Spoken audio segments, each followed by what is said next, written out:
ناظرین، آپ نے عثمانی اور دوسرے مسلمان سلطانوں کے بارے میں کافی کچھ پڑھا اور سنا ہے۔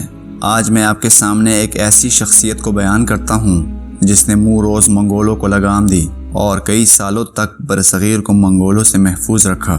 یہ شخصیت ہندوستان کی خلجی سلطنت کے دوسرے فرمانروا سلطان علاء الدین خلجی شاہ اول ہے۔ آپ 1266 میں پیدا ہوئے اور بہادر ذہین کمانڈر تھے۔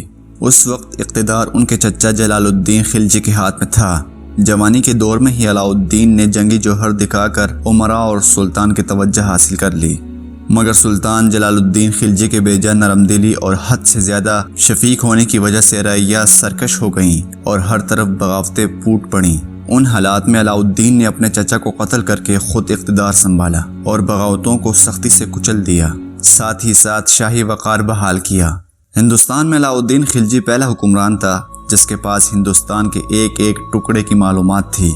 عوام سے ٹیکس وقت پہ وصول کیا جاتا اور ہر چیز کا معقول ریٹ مہیا کیا جاتا۔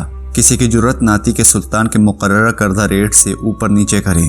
ناظرین، سلطان نے سلطنت کو چلانے کے لیے ضروری سمجھا کہ کچھ قابل بھروسہ اور دیانتدار ساتھی ضروری ہیں۔ وہ خیال کرتا کہ حضور اکرم صلی اللہ علیہ وآلہ وسلم کے بھی 4 قریبی دوست ہیں۔ اس سے متاثر ہو کر اس نے بھی 4 قابل اور بھروسہ مند ساتھی چنے، جن کے نام یہ ہیں: ظفر خان، قطب الدین مبارک شاہ، نصرت خان، ملک کافور۔ سلطان کے دور حکومت میں ہندوستان پر قبضہ کرنا منگولوں کا خواب ہی رہا۔ سلطان نے پہلے ہندوستان محفوظ کیا اور پھر آگے بڑھ کر خود منگولوں پر حملے کیے، اور وہ منگول جنہوں نے چین سے لے کر اناطولیہ تک ہر سلطنت کو برباد کر دیا، وہ مجبور ہو گئے کہ سلطان علاء الدین خلجی سے صلح کی جائے۔ جب منگول سفیر برصغیر آئے تو سلطان نے انہیں اپنی فوجی قوت اور درباری جاؤ جلال سے اس قدر متاثر کیا کہ انہوں نے واپس جا کر بتایا کہ ہندوستان پر حملہ کرنے کی غلطی کبھی مت کرنا۔ کچھ عرصے پہلے بھارت میں ایک پدماوتی فلم ریلیز ہوئی جس میں سلطان کو ایک ظالم اور وحشی قسم کا انسان دکھایا گیا اور مزید علاء الدین کو ایک ہم جنس پرست انسان دکھایا جس کے اپنے غلام ملک کافور سے جنسی تعلقات ہوتے ہیں۔ اس کا حقیقت سے دور دور تک کوئی سروکار نہیں ہے۔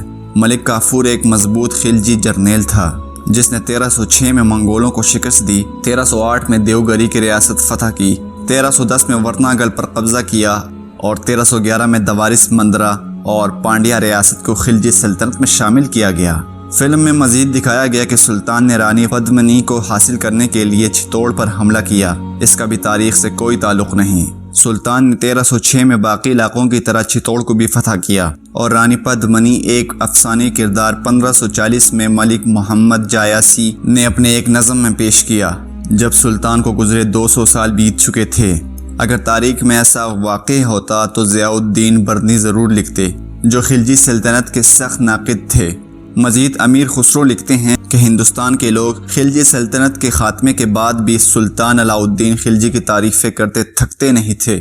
فلم میں ان کا ایسا کردار کرنے کا مقصد اس سلطان کی شخصیت پر دبا لگانا ہے جس نے ہندوستان کے ہر ہندو راجا کو شکست دی اور وہ واحد حکمران بنے جس نے بیک وقت شمالی اور جنوبی ہندوستان پر حکومت کی جو کسی کو نصیب نہ ہوئی۔ ان کا ایسا کردار پیش کر کے ایک قوم اپنا غم و غصہ نکالنا چاہتی ہے جس پر ہزاروں سال مسلمانوں نے حکمرانی کی۔ سلطان کا شمار دنیا کے ناقابل شکست حکمرانوں میں ہوتا ہے۔ وہ جہاں بھی گیا فتح کا جھنڈا گاڑ دیا۔ بلا شبہ وہ اس وقت کے اور ہر وقت کے بہترین حکمرانوں میں سے ایک تھے۔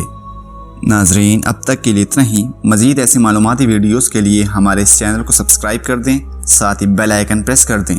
ویڈیو پسند آنے کی صورت میں اپنے ساتھیوں کے ساتھ ضرور شیئر کریں۔ شکریہ۔